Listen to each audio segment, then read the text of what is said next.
Hello everyone, another video in transit. This will be a short one. I want to talk about the latest developments in Ukraine. As you all know, the big billion package was approved, not just for Ukraine. I've talked about this in the past. I've talked about this in the last video, about this particular aspect of when they say they are finally going to help, the help is already there. It's like, even, was it Joe Biden that made the comment that aid would be arrive at any hour now, or in the next hours, which, yeah, it works just like that. So, but about this package, of course, we already knew the aid was already there. I mean, a lot of vehicles have been delivered. The TACMS missiles, they were delivered in secret. I've talked about those as well. I mentioned those, but it really shows the way they operate, which has been following a pattern in many things, and this one has been very noticeable. It's like they refuse. Remember the early days when they refuse A, B, or C weapon, this kind of weapon or that kind of weapon, and then the weapon, and then when they would say yes, the weapon was already there, of course. So I think anything goes. We can see little signs of desperation in the West. It's not, when I say desperation, it's not like everyone in the West is desperate because there are breakthroughs in the front lines. The Russians are gaining ground. It's not like general desperation. Look, it's pretty heavy for the Ukrainians, but you got to be comprehensive about the analysis you do on the front lines. Right? But before going to that, I just want to say that this trend of thought for months now. Remember when everyone was saying that they would start, because the hints in the mainstream media were saying to them, in declarations from this or that politician, Blinken or whoever, they were signaling that they would stop aiding Ukraine because they had more important things to do. And I always said, no, it's not gonna happen. There you have it. So it feels kind of nice when you are right about such things. But I mean, this one wasn't too difficult. Look, it's too big of a project to let go just like that. I mean, this. I give you my prediction on the way this war will end. It will end with either the defeat of Russia or the defeat of Ukraine due to the complete inability of Western help, as long as it does not escalate into a nuclear conflict. So, and when I mean the defeat is, you see, for example, in the case of Russia, you would see the Russian economy beginning to collapse. Really, difficulties like in the past being felt by the people. And the same scenario would go for the West, especially in Europe. And even if that wouldn't go too hard, at least Ukraine would be, a defeat for Ukraine can also be them unable to simply continue the war, either due to lack of manpower, either due to loss of too much territory. And I say again, as long as it does not escalate, as long as if NATO commanders don't lose their heads and go full house, I don't know if this expression goes, full on, all in to the the conflict in Ukraine with all boots on the ground and everything declared. And that way pretty much would escalate easily to a nuclear conflict, right? So yeah, if it does not escalate, either side has to really be beaten to the negotiation table. Of course it will end in the negotiation table, but for parts to be willing to negotiate, they really have to be suffering with the fighting. And yeah, and still about this aid package approved now.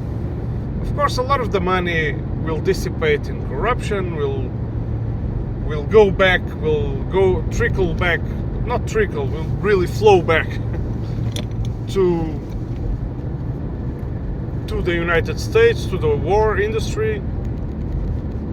Some will flow back to European countries.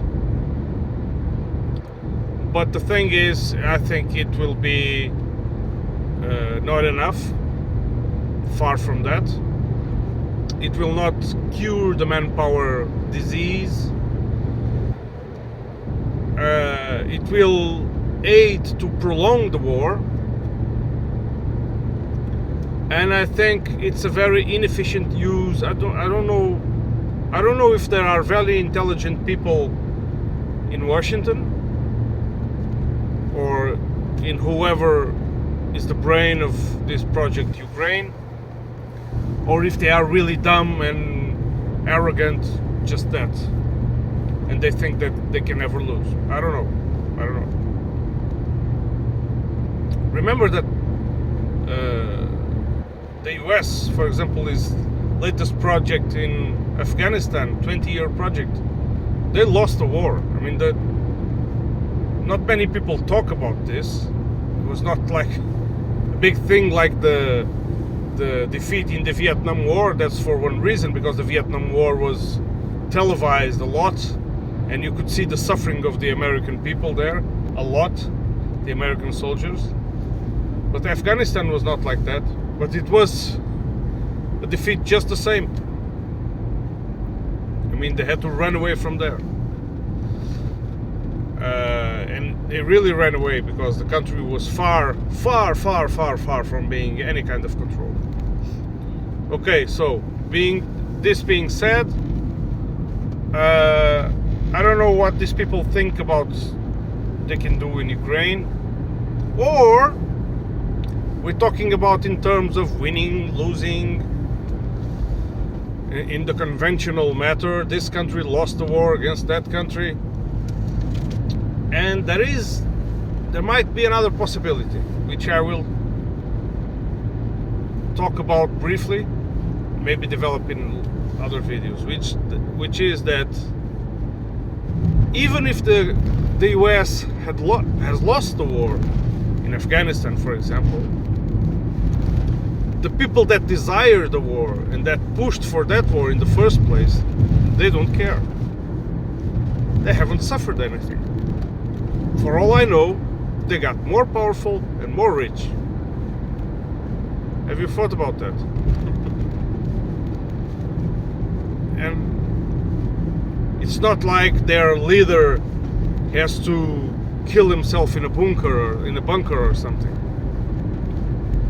Utter defeat, and regions of the country are annexed or something. No.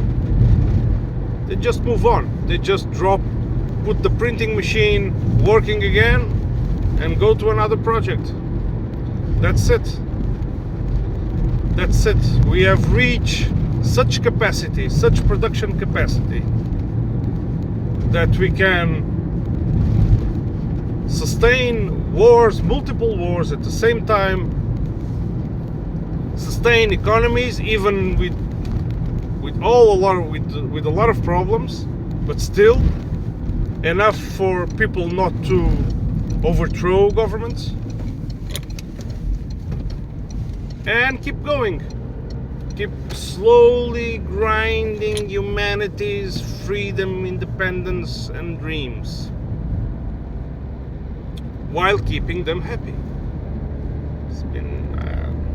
It's a bit scary when you think along these terms, because it becomes like it might become hopeless. Like, how do you fight this system, right? So, yeah, maybe I'll talk more about this in future videos. Right now, the aid to Ukraine, as I said, it's still very inefficient, because they can send a lot of money, but don't forget that money that is spent on weapons in the West, it's not equivalent to the money that is spent on weapons in Russia.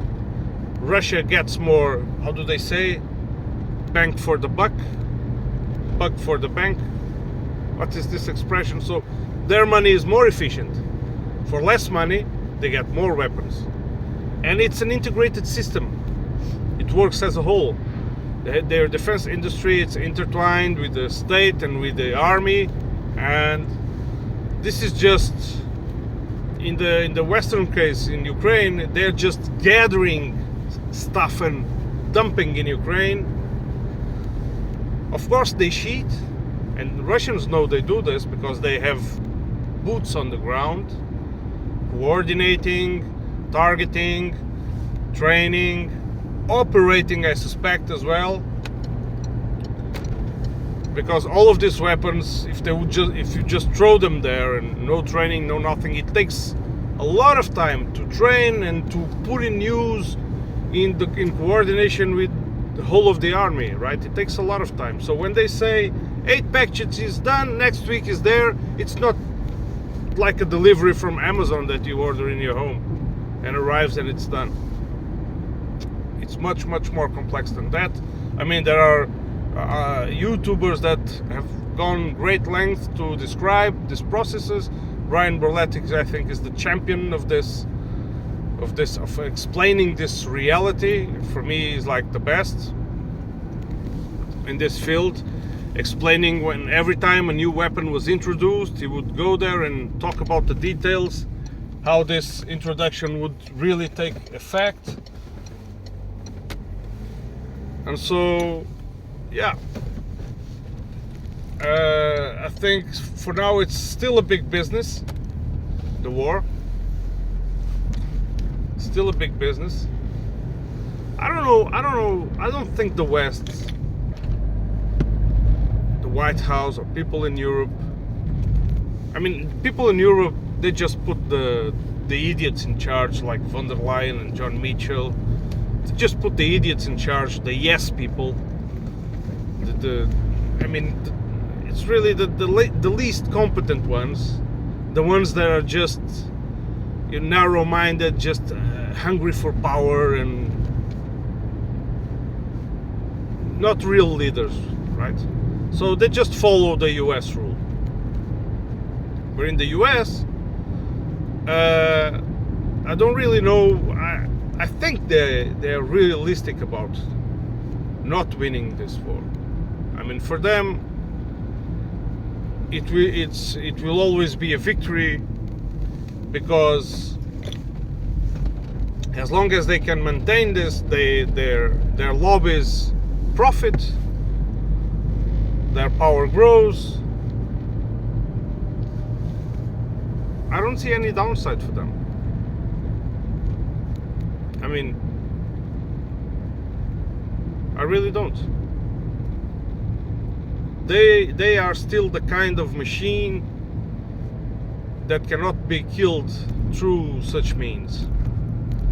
And of course the countries that are now, that the US consider enemies and oppose, because the US goes finding enemies. No one has hurt the US, but the US goes hurting everyone, playing the victim and attacking them like psychopaths. They know that the US will only fall if the dollar falls, right? And at some point, if this happens, then we will see real trouble in the world, I think. But at the same time, I don't think there is other way. Okay, I'm rambling too much already. Just bear in mind, let's make this short. 8 package to Ukraine, more of the same. It's not going to change anything. It really won't. It really won't. Russians will keep on growing, will keep on learning, will keep on grinding. Remember that this is not Afghanistan. I mean now the Russian Afghanistan. A lot of Russians feel at home. A lot of Ukrainians or ex-Ukrainians that feel Russian fighting for the Russian side. They are still on the boundaries that they consider to be Russia. So they are not fighting like away from home, invading some strange country. The morale is high. They have losses. They suffer a lot, of course. Every soldier on the front line suffers. But as a whole, they are winning. And I'm pretty sure they will win. Even with all the mistakes they've made, they will overcome those mistakes and keep on grinding the Ukrainians. And these ones, the latter, are just suffering in the name of what? You tell me. Just wanted to say that later, about 1 p.m. Lisbon time, I'll be on a live stream. It will be about Russell, and I will be talking to Rollo Slavsky. You remember him? He's a Russian dissident. So yeah, I'll be talking to a Russian dissident. You know my position, but I'm also a Democrat, and I think Rollo is an intelligent person who one can talk to, and we'll be focusing mainly on Russell, because Russell is a person that we knew in common, and Rollo has put out some articles about this, and today we're gonna see what Rollo thinks about the whole Russell case. If you want, you can tune in. It's gonna be on YouTube, or you can see it later. Okay, see you on the next one.